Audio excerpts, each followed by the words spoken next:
मधुबन के बाबा, मधुबन के बाबा मुरली वाले, आपका क्या कहना, आपका क्या कहना।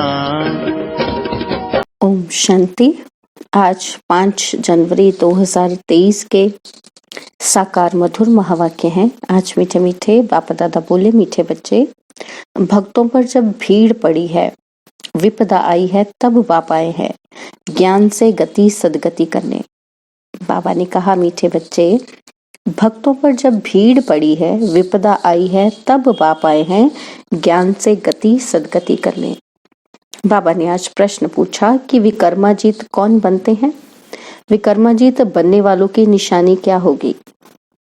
और उत्तर में बाबा समझाते कि विकर्माजीत वही बनते जो कर्म, अकर्म और विकर्म की गति को जान श्रेष्ठ कर्म करते हैं। विकर्माजीत बनने वाले कभी भी कर्म कूटते नहीं, उनके कर्म विकर्म नहीं बनते। बाबा एक और प्रश्न पूछते हैं कि इस समय बाप डबल सर्विस कौन सी करते हैं। और उत्तर में बाबा कहते कि आत्मा और शरीर दोनों को पावन भी बनाते और फिर अपने साथ वापस घर भी ले जाते हैं। चरित्र एक बाप के हैं, मनुष्य के हो नहीं सकते। ओम नमः शिवाय। ओम शांति। यह गीत बच्चों ने सुना। जो भी भक्ति मार्ग वाले हैं वह ऐसे गीत गाते हैं। घोर अंधियारे से उजियारा चाहते हैं और दुख से छूटने की पुकार करते रहते हैं। तुम तो हो शिववंशी ब्रह्मा कुमार कुमारियां, यह तो समझने की बात है।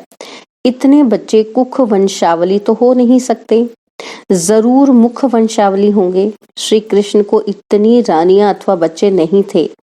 गीता का भगवान तो राजयोग सिखलाते हैं, तो जरूर मुख वंशावली होंगे। प्रजापिता अक्षर तो नामी ग्रामी है, इनके मुख से बाप आकर ब्राह्मण धर्म रचते हैं। प्रजापिता नाम बाप का शोभता है। अब तुम प्रैक्टिकल में उस बाप के बने हो। वह तो कह देते कि श्री कृष्ण भी भगवान था, शिव भी भगवान था। रुद्र भगवान के बदले श्री कृष्ण का नाम डाल दिया है। कहते भी हैं कि शंकर पार्वती रुद्र पार्वती नहीं कहेंगे, शिव शंकर महादेव कहते हैं। अब श्री कृष्ण को रुद्र व शंकर तो नहीं कहेंगे। भक्त गाते हैं परंतु भगवान को नहीं जानते। भारत में वास्तव में सच्चे सच्चे भक्त वह है जो पूज्य थे, वही अब पुजारी बने हैं। उनमें भी नंबरवार हैं और तुम्हारे में भी नंबरवार हैं। तुम हो ब्राह्मण, वह है शूद्र।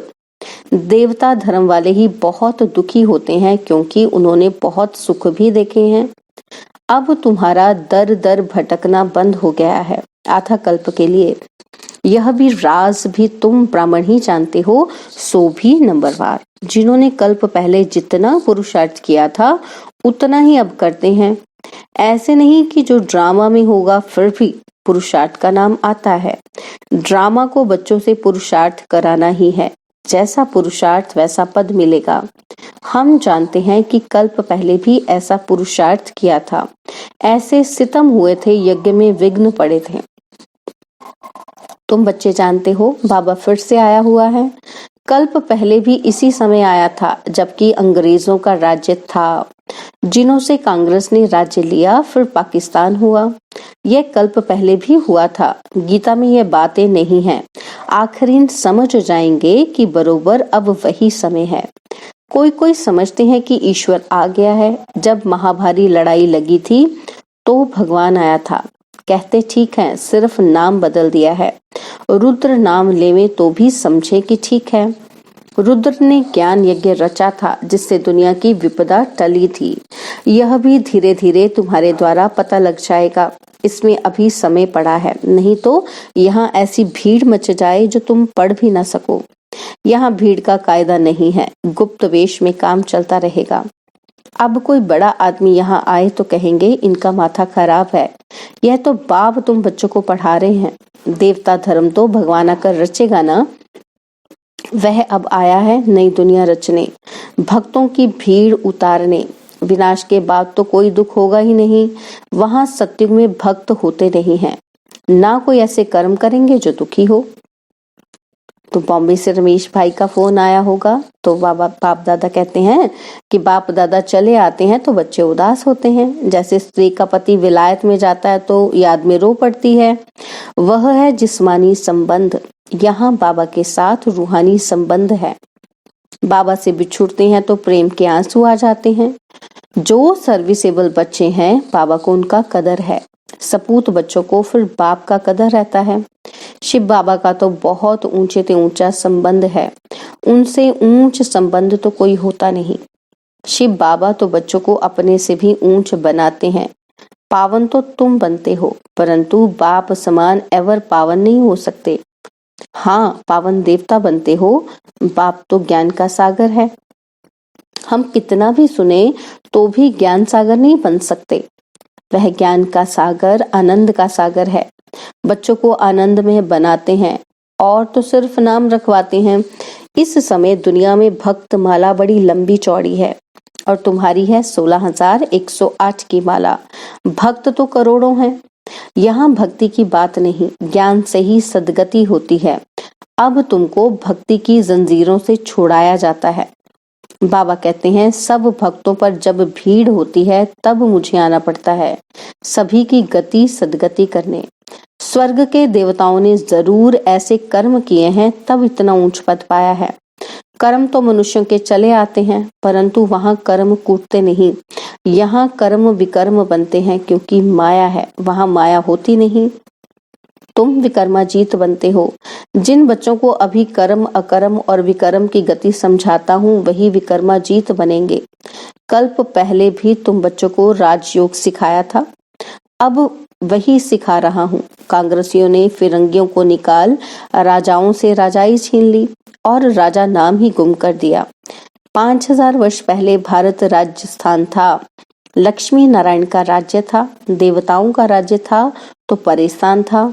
जरूर उनको भगवान ने राजयोग सिखाया होगा, तब उनका नाम भगवती भगवान पड़ा है। परंतु अभी अपने में ज्ञान है तो हम भगवती भगवान नहीं कह सकते। नहीं तो यथा राजा रानी तथा प्रजा भी भगवती भगवान होने चाहिए, परंतु ऐसे हो नहीं सकता। लक्ष्मी नारायण का नाम भी प्रजा में कोई अपने ऊपर रख न सके, लॉ नहीं है। विलायत में भी राजा का नाम कोई अपने ऊपर नहीं रखेंगे, उनकी बहुत इज्जत करते हैं। तो बच्चे समझते हैं कि 5000 वर्ष पहले बाप आया था, अब भी बाप आया है दैवी राजस्थान स्थापन करने। शिव बाबा का आना भी अब हुआ है, वह है पांडवों का पति, ना कि श्री कृष्ण। बाप पंडा बनकर आया है वापस ले जाने के लिए और नई सतयुगी दुनिया रचने के लिए। तो जरूर ब्रह्मा द्वारा ही ब्राह्मण रचेंगे। मुख्य गीता को ही खंडन कर दिया है। अब बाप समझाते हैं कि मैं श्री कृष्ण नहीं हूँ, मुझे रुद्र व सोमनाथ कह सकते हैं। तुमको ज्ञान सोमरस पिला रहा हूँ, बाकी लड़ाई आदि की कोई बात नहीं। तुमको योग बल से राजाई का माखन मिल जाता है, श्री कृष्ण को माखन जरूर मिलता है। यह है श्री कृष्ण के अंतिम जन्म की आत्मा। इनको भी बाप ऐसे कर्म सिखला रहे हैं, किनको? ब्रह्मा सरस्वती को, जो भविष्य में लक्ष्मी नारायण बन जाते हैं। यह लक्ष्मी नारायण ही छोटेपन में राधे कृष्ण है, इसलिए लक्ष्मी नारायण के साथ राधे कृष्ण का चित्र भी दिया है। बाकी इनकी कोई बड़ाई नहीं है, चरित्र है एक गीता के भगवान का। वह शिव बाबा बच्चों को भिन्न भिन्न साक्षात्कार कराते हैं। बाकी मनुष्य के कोई चरित्र नहीं है। क्राइस्ट आदि ने भी आकर धर्म स्थापन किया, सो तो सभी को अपना पार्ट बजाना ही है। इसमें चरित्र की तो कोई बात ही नहीं, वह कोई को गति दे न सके। अब बेहद का बाप कहते हैं कि मैं तुम बच्चों की डबल सर्विस करने आया हूँ, जिससे तुम्हारी आत्मा और शरीर दोनों पवित्र हो जाएंगे।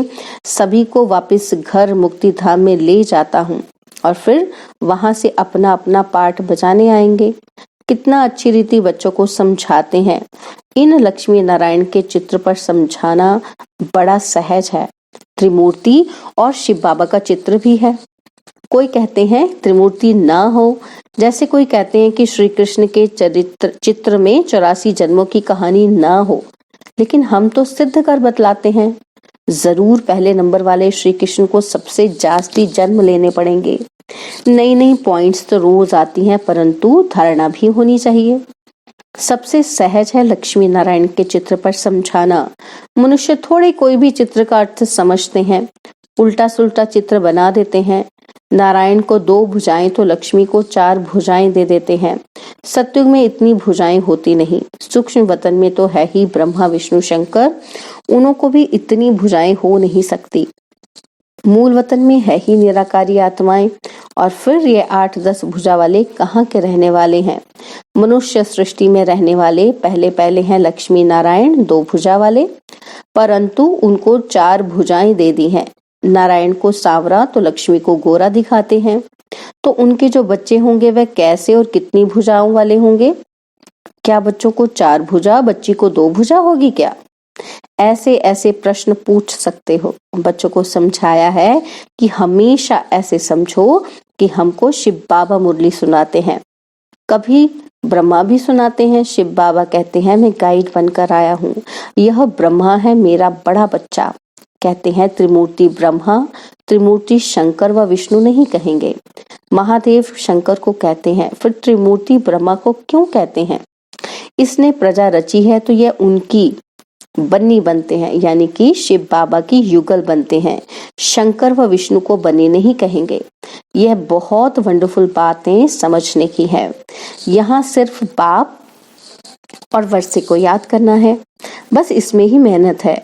अभी तुम कितने समझदार बने हो। बेहद के बाप द्वारा तुम बेहद के मालिक बनते हो। यह धरती, यह आसमान सब तुम्हारा हो जाएगा, ब्रह्मांड भी तुम्हारा हो जाएगा।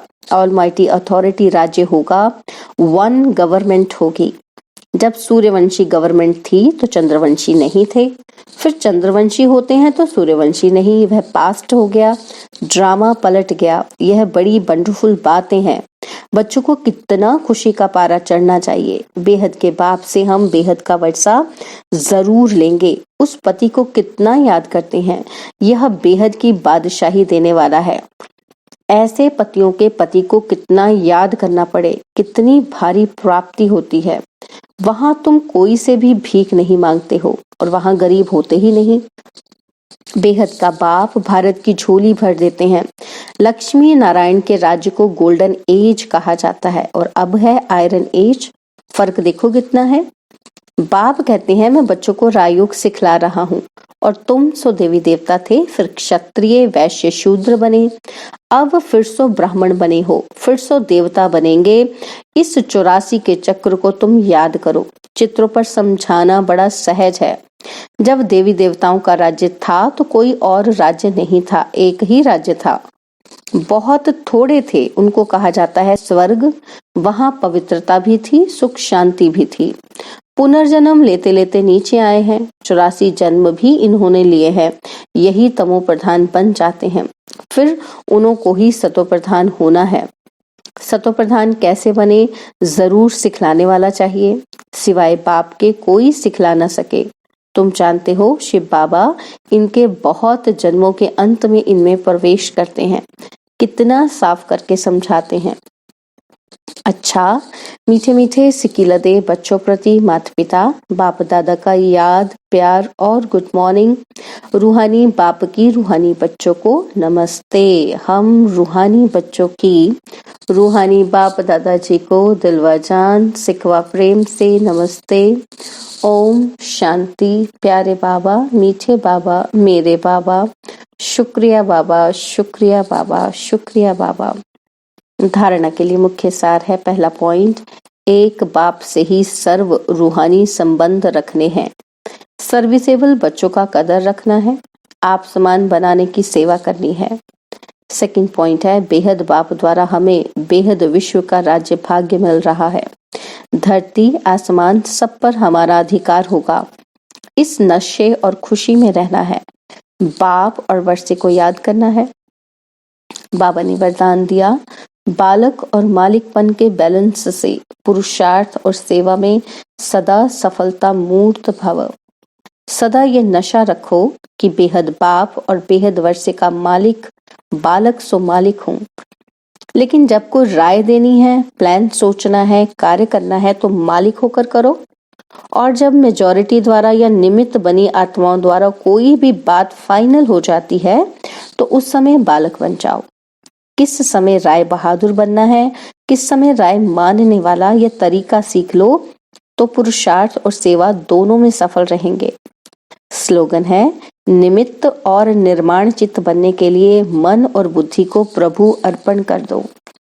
निमित्त और निर्माण चित्त बनने के लिए मन और बुद्धि को प्रभु अर्पण कर दो। ओम शांति।